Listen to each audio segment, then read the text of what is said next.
পরিবেশ রক্ষায় অভিনব উদ্যোগ। বহরমপুরে অনুষ্ঠিত হলো একটি গাছ মায়ের নামে কর্মসূচি। পরিবেশের ভারসাম্য রক্ষা এবং সবুজায়নের বার্তা দিতে মুর্শিদাবাদ জেলা প্রশাসনের উদ্যোগে বহরমপুর রবীন্দ্র সদনে অনুষ্ঠিত হয়ে গেল একটি বিশেষ সচেতনতামূলক অনুষ্ঠান। শুক্রবার দুপুরে আয়োজিত এই কর্মসূচির মূল ভাবনা ছিল একটি গাছ মায়ের নামে। মূল অনুষ্ঠানটি শুরুর আগে বহরমপুরের বিভিন্ন স্কুলের ছাত্রছাত্রীদের নিয়ে একটি বর্ণাঢ্য র্যালির আয়োজন করা হয়, যা শহর পরিক্রমা করে রবীন্দ্র সদনে এসে শেষ হয়। র্যালির পর রবীন্দ্র সদন চত্বরে মন্ত্রী, বিধায়ক ও জেলা শাসক সহ উপস্থিত বিশিষ্ট ব্যক্তিবর্গ বেশ কিছু গাছের চারা রোপণ করেন।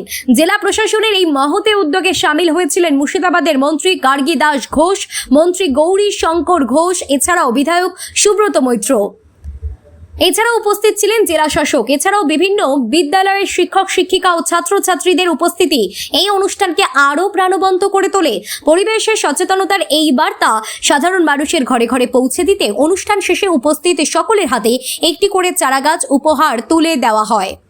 Bureau report, channel 24/7। ममता जहाँ खड़ा होगा वो भी हट जाएगी। ममता के पास कोई आदमी नहीं है, उनका पार्टी भी नहीं रुकेगा।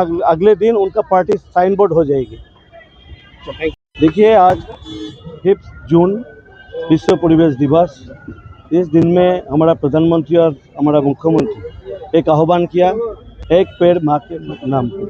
तो ये पेड़ लगाने और इनका बचाने के लिए सूचना दिया हमारा प्रधानमंत्री और हमारा सीएम। तो ये परिवेश के सुरक्षा देने के लिए पेड़ लगाना ज़रूरी है और जो पेड़ है उनके बचाना ज़रूरी है। ये आह्वान देने के लिए आज सारे देश और सारे प्रदेश के लिए यही कार्यक्रम चलते रहे। हम भी आज हमारा ब्लॉक में और डिस्ट्रिक्ट में एक काम में अंश लिया।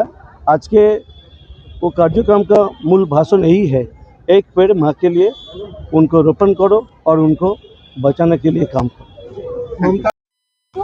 যারা মমতা ব্যানার্জির বিপক্ষে চলে গেছে, আজকে তাদেরকে ফেরানোর জন্য একে একে সেই বিদ্রোহী বিধায়কদেরকে ফোন করছে মমতা ব্যানার্জি নিজে। কি বলবেন? দেখুন, আমরা আগেও বলেছি তৃণমূল কোনো রাজনৈতিক দল নয়, একটা কোম্পানি। কোম্পানির প্রোডাক্ট খারাপ, সারা বাংলার মানুষ জেনেকে বিসর্জন দিয়েছে। ওই কোম্পানিতে যারা কাজ করতেন তারাও বুঝে গেছে প্রোডাক্ট কেমন, সেই জন্য অনেকে কোম্পানি ছেড়ে বেরিয়ে এসেছেন। যারা বেরিয়ে এসেছেন তাদের মধ্যেও আবার প্রোডাক্ট খারাপ আছে, তারা আবার বেরিয়ে কোথাও যাবে ভাবছে। এগুলো একটা কোম্পানির অভ্যন্তরীণ কোন্দল। যাদের নীতি আদর্শ নেই তাদেরকে রাজনৈতিক দল হিসেবে আমরা ভাবি না। পুলিশ দুষ্কৃতি নিয়ে এতদিন কোনো রকমের ক্ষমতায় টিকেছিল।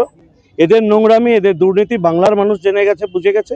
আগামী দিনে আরও অনেক বিপর্যয় তাদের দলের দেখবেন। এই দল নিশ্চিহ্ন হয়ে যাবে। তাদের দলের প্রত্যেকটা নেতা কর্মী যারা দুর্নীতির সঙ্গে যুক্ত তারা শ্রীঘরে ঢুকবে। লালন পালন করার জন্য কি কোনো বার্তা দেবেন? অবশ্যই। আমরা দেখুন, একটু আগেও আপনাকে বললাম, একটি গাছ মায়ের নামে রোপণ করুন এবং সযত্নে লালন পালন করুন। সযত্নে লালন পালন অর্থ এটাই, তাকে রক্ষণাবেক্ষণ করা, তাকে বড় করে তোলা।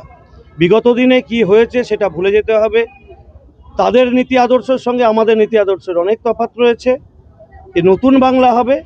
নতুন মুখ্যমন্ত্রীর আহ্বানে বাংলার মানুষ সাড়া দিয়েছেন এবং তিনি শপথ নেওয়ার পর থেকে যেভাবে বাংলা জুড়ে যুগান্তকারী পদক্ষেপ নিচ্ছেন, আগামী দিনে নতুন বাংলা, সোনার বাংলা দেখতে পাবেন।